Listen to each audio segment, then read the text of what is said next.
diaporama. Voilà. Alors, addiction.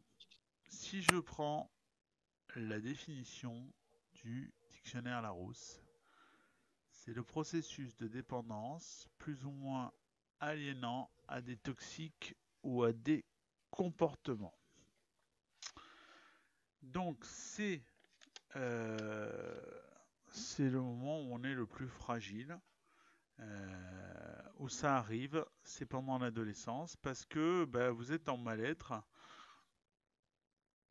et vous cherchez à fuir cet état en jouant aux jeux vidéo par exemple, ou alors en fumant du cannabis, en fumant du tabac, ou autre chose, ou en vous laissant aller à n'importe quoi, bref. Alors je dis pas vous en général, mais enfin, je parle de l'adolescent en général. Alors si on regarde les chiffres, et je vous invite à vous mettre sur votre livre, page 338-339,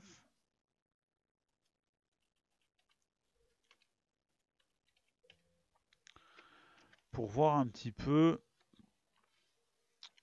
la multitude d'addictions qui peuvent toucher l'adolescent et, euh, et donc le mener malheureusement à des comportements très très très embêtants. Alors, est-ce que déjà, regardez la page 3 de vos fiches, est-ce que vous pouvez me dire si les garçons et les filles sont égaux par rapport à la dépendance?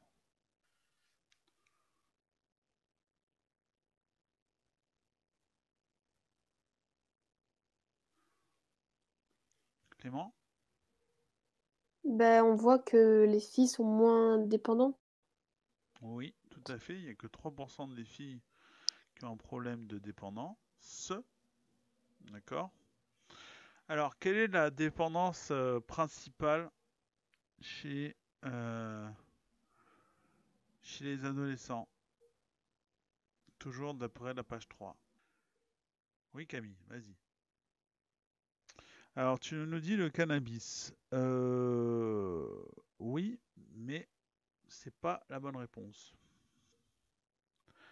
Lisez bien ce qui a marqué. L'addiction, c'est un phénomène qui se reproduit régulièrement. Gianni, C'est de fumer en général. c'est le tabac. 33% des garçons fument quotidiennement et 30% des filles. Ça veut dire qu'il y a un tiers d'entre vous, enfin, du moins des adolescents, qui fument tous les jours du tabac. Ou maintenant, on va pouvoir ajouter la cigarette électronique aussi. Donc c'est quand même important. Ok. Le cannabis, pour le chiffre du cannabis, c'était des gens qui ont. On a 44% des garçons qui ont déjà fumé une fois. On ne dit pas qu'ils fument tous les jours. Ok. Il faut bien savoir lire les graphiques. Alors, euh, on va voir une petite vidéo donc sur justement la drogue et les addictions. Beaucoup de drogues sont prises pour ne pas avoir l'effet négatif d'être en manque.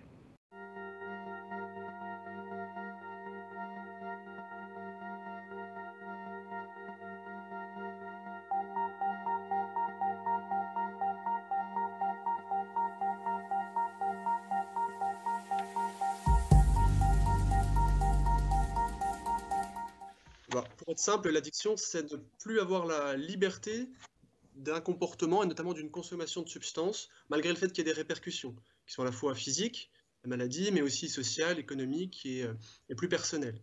Donc en fait, on devient esclave de sa consommation. Pour simplifier, on dit que l'addiction, c'est la résultante de trois choses. Un milieu, qui soit un milieu culturel, un milieu professionnel ou un milieu familial, qui sera favorable à une addiction, un produit qui va être plus ou moins addictogène et plus ou moins dangereux, et puis d'une personnalité. Donc cette personnalité, elle va être plus, il y aura plus ou moins de fragilité, c'est-à-dire déjà une sensibilité. On peut être plus sensible au tabac chez une personne que chez une autre. Quelques-uns vont être immédiatement addicts après quelques cigarettes, et d'autres, ils pourront fumer que très ponctuellement. Ou alors aussi une fragilité personnelle de type des maladies psychiatriques, des dépressions, des troubles anxieux qui vont favoriser les consommations pour se calmer. On dit généralement que l'addiction, c'est issu de ces trois composantes, l'environnement, le produit et l'individu. En sachant qu'il y a des addictions qui sont pharmacologiques, l'addiction à l'héroïne par exemple, ou l'addiction à la nicotine, au tabac est tout à fait typique, où quand on donne la substance dans une autre forme, on arrive à complètement supprimer ce besoin impérieux de fumer. Et puis il y a des addictions qui sont plus comportementales, l'alcoolisme en fait partie par exemple, mais en sachant que même si on a une dépendance au tabac, il y a une partie aussi comportementale, et dans la dépendance à l'alcool, il y a une partie physique. Donc c'est un pourcentage de l'un et de l'autre qui varie un petit peu, mais les addictions se définissent par le besoin impérieux de prendre une substance, malgré qu'on sait que la substance vous fait du mal, et parfois même si on n'en a pas vraiment envie. Contentez-vous d'écouter si vous voyez rien.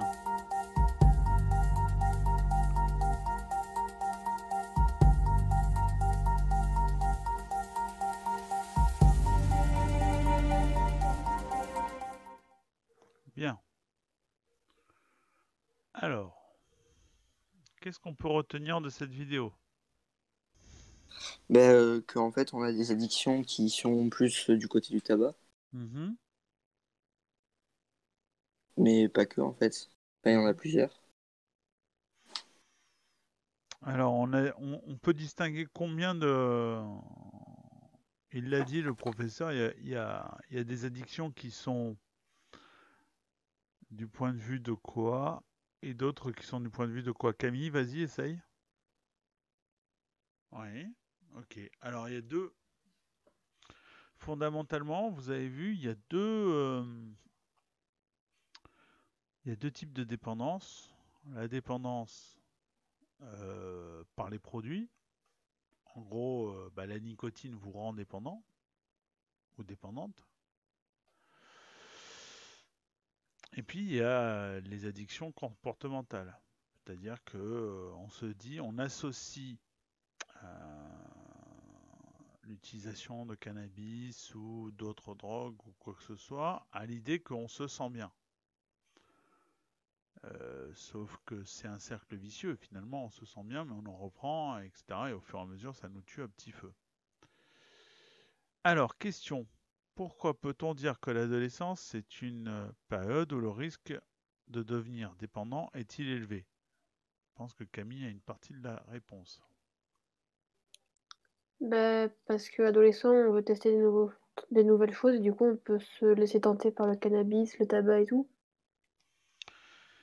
On veut tenter des nouvelles expériences, tout à fait. On peut très bien, par exemple, se dire, quand on est un peu mal dans sa peau, se dire, ah bah tiens, la cigarette, peut-être que ça me donnerait un petit peu d'envergure, un petit peu de... Ça casserait mon image ou quoi, alors que c'est un piège, hein. Socialement, c'est un piège non seulement pour votre santé, pour vos finances, pas se mentir, à 10 euros le paquet, ça fait très très cher. Et surtout, une fois que vous êtes dépendant, c'est très très très très très compliqué d'arrêter. Extrêmement, et je sais de quoi je parle personnellement. Mais c'est très compliqué d'arrêter de fumer. Et pareil pour le cannabis. À votre avis, c'est quoi la différence avec les jeux vidéo? C'est qu'on peut pas en mourir. Ça s'est vu, il y a des gens qui sont morts, hein, soit d'épilepsie, soit d'être resté trop longtemps derrière un PC ou une console et d'oublier de s'alimenter. On a beaucoup moins de chances de mourir comme ça. Oui. Mais qu'est-ce que ça peut provoquer les jeux vidéo, l'addiction aux jeux vidéo? Gianni? Des problèmes pour la réussite scolaire. Problème pour la réussite scolaire, tout à fait. Clément? Aussi des problèmes de vue. Aussi, ça peut. Et puis, on est dans son monde. On ne sort pas de ce monde-là. On s'isole. Tout à fait, Alexis. On s'isole. On peut s'isoler. Et puis on se dit que c'est un monde magique où finalement tous nos problèmes seraient résolus parce que on va dessouder des zombies sur Call of Duty ou qu'on va faire un top 1 sur Fortnite. Oui, Camille? Oui, tout à fait. On ne voit plus personne et on est de mauvais poil sans eux. Mais ça fait partie de l'isolement. Tout comme après, la drogue peut mener à l'isolement. C'est un peu les mêmes principes. Mais attention, sauf que l'addiction aux jeux vidéo, il suffit juste pour se... certes, ça peut créer un effet de manque, mais il suffit juste de remplacer l'interaction sociale par une interaction sociale avec des gens, des vrais. Il suffit juste de sortir de sa chambre, quoi. Il n'y a pas de... Voilà, tout à fait. Il n'y a pas de dépendance physique. On n'est pas, on va pas être atteint de troubles, de manque physiquement parce que on n'a pas accès à une console ou quoi que ce soit. C'est pas, ça va pas se manifester de manière physique. Ça va se manifester de manière, effectivement, on va être de mauvais poil et tout. Mais pour ce qui est de la nicotine ou du cannabis ou de l'héroïne ou autre, ou de l'alcool, là en revanche, il y a une vraie manifestation physique qui se fait. C'est physiologique. Vous avez besoin, vous êtes en manque physiquement. Vous voyez, sur les jeux vidéo, on a 5% des jeunes de 17 ans qui jouent entre 5 et 10 heures par jour. Ça, c'est énorme. 26% des jeunes de 17 ans ont un problème à l'école ou au travail à cause des jeux vidéo.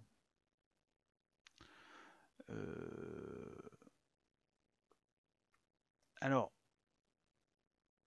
les jeux vidéo, du moment qu'on arrive à faire front sur tout, et c'est un gamer qui vous parle, enfin du moins un vieux geek, hein, un vieux gamer qui vous parle, l'idée c'est de savoir faire autre chose que ça. L'idée c'est d'arriver à se sortir de ça et d'avoir une interaction sociale différente. Dans l'addiction aux jeux vidéo, on peut très bien rajouter l'addiction aux réseaux sociaux. L'addiction à Instagram, l'addiction au téléphone portable. Ok, vous êtes dans une génération ultra connectée et y a des gens ils peuvent pas se passer de portable. Alors ceci dit, avant même les smartphones, on avait des gens qui avaient été toujours collés au téléphone, hein, pour un oui ou pour un non. Hein. À une époque pas si lointaine, il y avait des gens, moi je connaissais des gens qui en avaient 5 sur eux.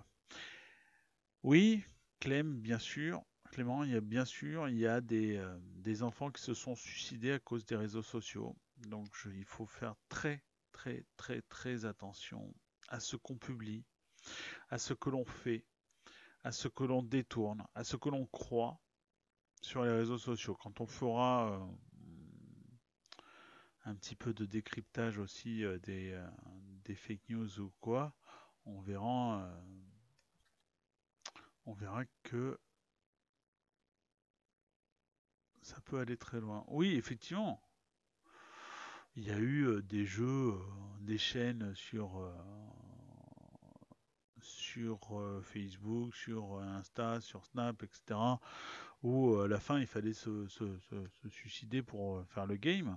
Et ce qui va très bien avec à ce moment-là l'état d'esprit dans lequel... Bon, c'est pas n'importe qui se suicide, hein, c'est déjà des gens qui sont fatigués à ce moment-là, enfin fatigués psychologiquement. Mais il y a eu des suicides à cause du harcèlement, ça aussi, hein, mais bon, ça date pas des réseaux sociaux, hein, j'ai envie de dire. Mais c'est vrai que c'est beaucoup plus facile par le biais d'un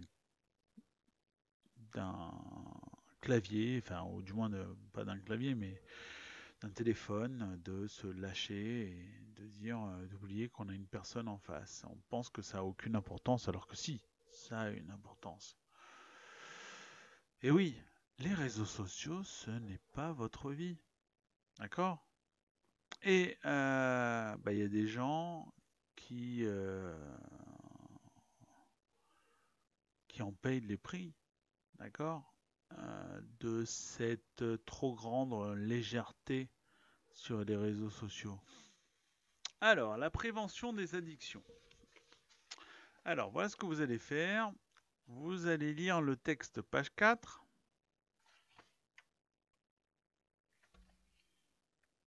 Et vous allez essayer de répondre aux 2 questions qui sont page 4. Savoir pourquoi l'addiction c'est une perte de liberté et quelles sont les conséquences de ces addictions. Je vous laisse, allez, 5 minutes. Ok? Pourquoi l'addiction est-elle une perte de liberté? La réponse de Camille est très bien. On ne peut plus se passer de cette addiction, elle devient la priorité de notre vie. On n'a plus le temps de faire autre chose et on s'isole du reste. Ah bah c'est très bien ce que vous marquez, c'est un cercle vicieux, donc on prend, donc on en veut encore, donc on en reprend, c'est très bien, et on se referme sur nous-mêmes. Alors, encore, on devient solitaire. Copiez hein, les réponses parce que tout ça c'est très bien hein, ce que vous marquez. Hein.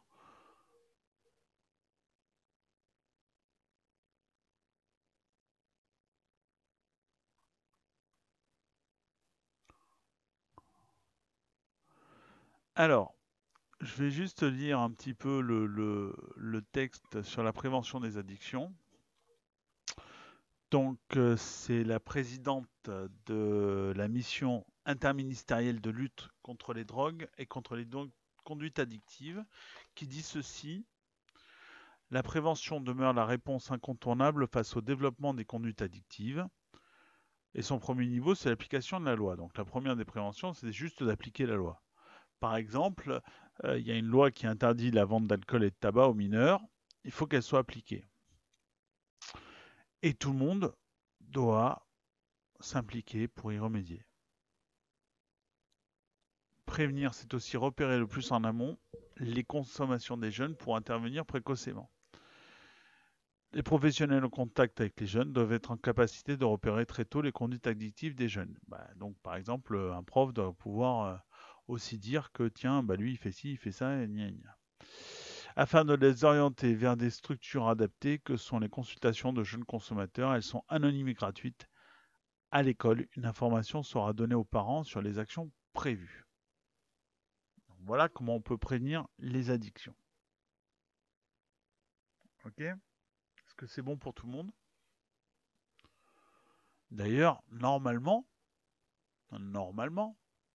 vous auriez dû avoir une conférence sur les addictions. Mais, comme on est chez nous, finalement, le cours qu'on fait, c'est pas trop mal. Ah, c'est intéressant. Mais encore faut-il que ton entourage puisse te voir. Parce que, toujours pareil, la distance que tu vas mettre avec ton entourage et ton entourage va mettre avec toi, favorise aussi les addictions. Dans le sens où tes parents ils se disent il est ado, il faut pas que je l'embête, etc. Parce que ça crée.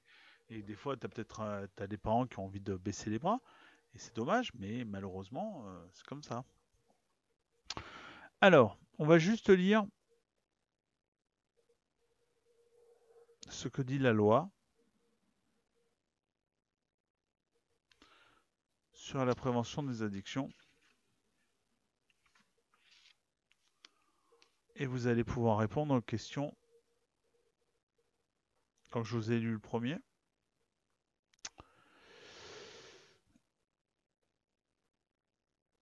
Article L3511-2-1 et R3512-3 du Code de la santé publique. Il est interdit de vendre dans les débits de tabac et tous les commerces et lieux publics aux mineurs de moins de 18 ans des produits du tabac ou leurs ingrédients, y compris notamment le papier et le filtre. La personne chargée de vendre des produits du tabac peut exiger que l'intéressé établisse la preuve de sa majorité, notamment par la production d'une pièce d'identité. Est-ce que vous m'avez entendu? Article L3342-1 et L3342-3 du Code de la santé publique. Il est interdit de vendre de l'alcool à des mineurs de moins de 18 ans.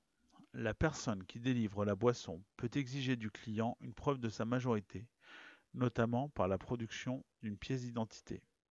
Il est interdit d'offrir de l'alcool à titre gratuit à des mineurs dans les débits de boissons et dans tout commerce ou lieu public.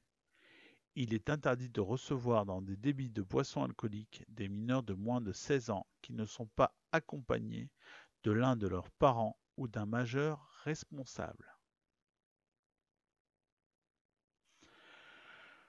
Donc maintenant, dites-moi, quels sont les différents moyens de prévention?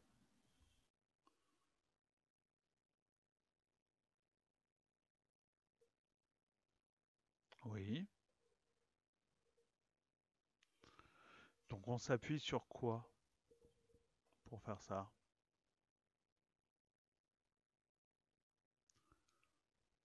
Sur la loi. Le principal moyen de prévention, c'est la loi. La loi qui empêche les mineurs de consommer l'alcool ou d'acheter des cigarettes.